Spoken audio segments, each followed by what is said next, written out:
নমস্কার বন্ধুরা, তোমাদের রোজ নামচাই স্বাগত। আর রোজ নামচা ব্লগে তোমাদের সকলকে স্বাগত। আজ সূর্য পুজো, তাই বাড়ির ছাদের উপরেই আমরা সূর্য পুজো করি।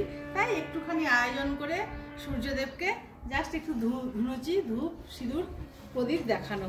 তো চলো বন্ধুরা, আমরা কিভাবে সূর্য পুজো করি সেটাই তোমাদেরকে দেখাবো। চলো একসঙ্গে।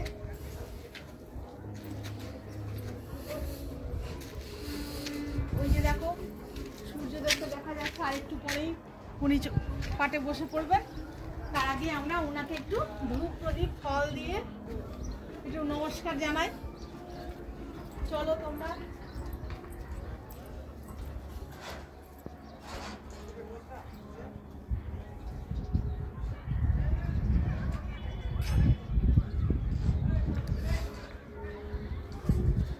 মাঘ মাসে রবিবার, ফার্স্ট রবিবার আমাদের সূর্য ব্রত পালন করার রীতি আমাদের ফ্যামিলিতে চলছে, দীর্ঘদিন ধরে চলছে। আমার বাপ ঠাকুর দ্বারা করে এসছে, আমরাও করছি। তো তখন মায়েদের শক্তি বেশি ছিল, তারা 5টা রবিবারই পালন করতো, 5টা রোববার সূর্য ব্রত পালন করতো, সূর্যদেবের পুজো। কিন্তু বর্তমানে আমরা 5টা করতে পারি না, যে কারণেই হোক না কেন। আমরা এখন কেবল ফার্স্ট রবিবারটাই করার চেষ্টা করি, এবং এই রবিবারটা করলেই আমাদের এবারকার মতো সূর্যব্রত পালন করা হয়ে যাবে। তো তোমাদের এই সূর্যব্রত যে পালন করছো, তো কি নিয়ম টিয়ম পালন করছো তোমরা? প্রত্যেকে হ্যাঁ, আমরা এই সামান্যতমই করি, অল্প একটু ফুল, দুধ, ফল আর একটু ধুনুচি দেখাই সূর্যদেবকে দেখিয়ে। এইভাবেই আমরা নমস্কার করে তার কাছে প্রণাম জানাই, এবং সবাই যেন ভালো থাকে, সুস্থ থাকে, সেটাই কামনা করি। তো বন্ধুরা, তোমরা কেমন কিভাবে সূর্য পুজো করো একটু কমেন্ট সেকশনে জানাবে প্লিজ। আমাদের এই রোজ নামচা ব্লগে তোমরা সকলে দেখবে। আর সূর্য পুজোটা কী করে হচ্ছে, আমরা কীভাবে করছি তোমরা একটু দেখো। এই যে তোমাদের দাদা প্রথমে শুরু করবেন, দেখি। আচ্ছা, এবারে আর সারাদিন কি করলে তুমি? সারাদিন যে বাড়িতে যে আমরা সূর্যব্রত করছি, তো আমরা তো সকাল থেকে না খেয়ে আছি, সকাল থেকে না খেয়ে, উপবাস যাকে বলা হয়, একদম নির্জলা উপবাস।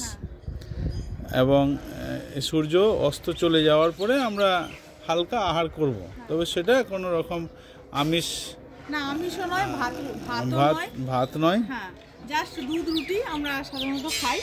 আর আমি যেহেতু সুগার আছে, সেহেতু আমাকে সুগারের ওষুধ খেতে হবে, একটু ওই দুধ, রুটি খাবার খেতে হবে। তাই জন্য একটু সকালই করে ফেলছি। কি আর একটু পরে তো সূর্যদেব ডুবে যাবেন, তো তার আগেই এই সূর্যদেবকে প্রণামটা জানিয়ে ফেলি। তো এখন অলরেডি 4টা বাজতে চললো, তাহলে তুমি করো, বন্ধুরা দেখুক।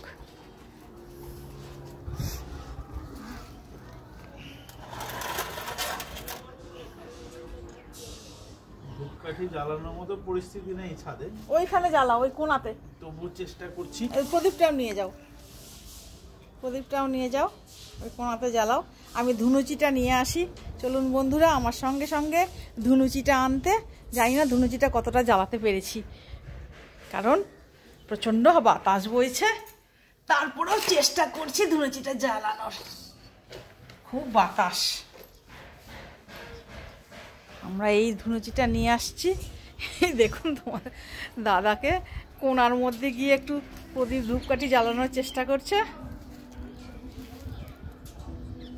জ্বালানো সম্ভব হচ্ছে না, তো ধূপকাঠিটা ঘর থেকে জ্বালিয়ে নিয়ে এসো, ভিতর থেকে গিয়ে। আর এই ধুনুচিটা কোনো রকমে মনে হচ্ছে একটু একটু একটু একটু ধোঁয়া বেরোচ্ছে, জাস্ট এই দিয়ে যতটা পারি আমরা করব। কি আর করব বন্ধুরা, দুজনে মিলে যতটা পারি। বয়স তো বাড়ছে, বুঝতেই পারছো তোমরা।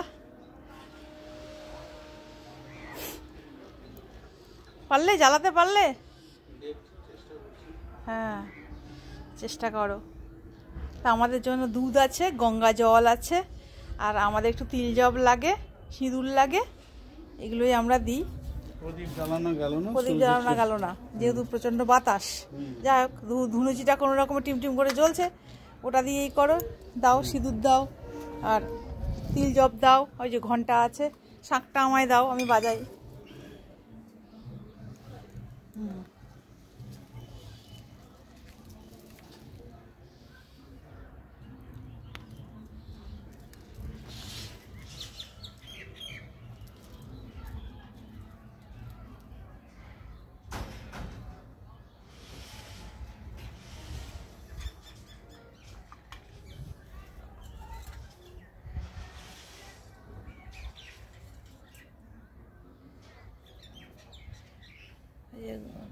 ঘন্টা আছে,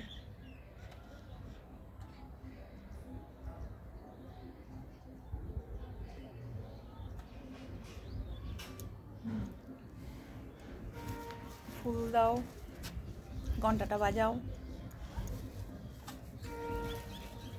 ধূপকা এটা নাহলে রেখে দাও এক সাইডে থালার উপর, ওই যে ধুনুচিটার উপরে। হ্যাঁ, ওইভাবেই রাখো, কি করবা, যত বাতাস আসবে।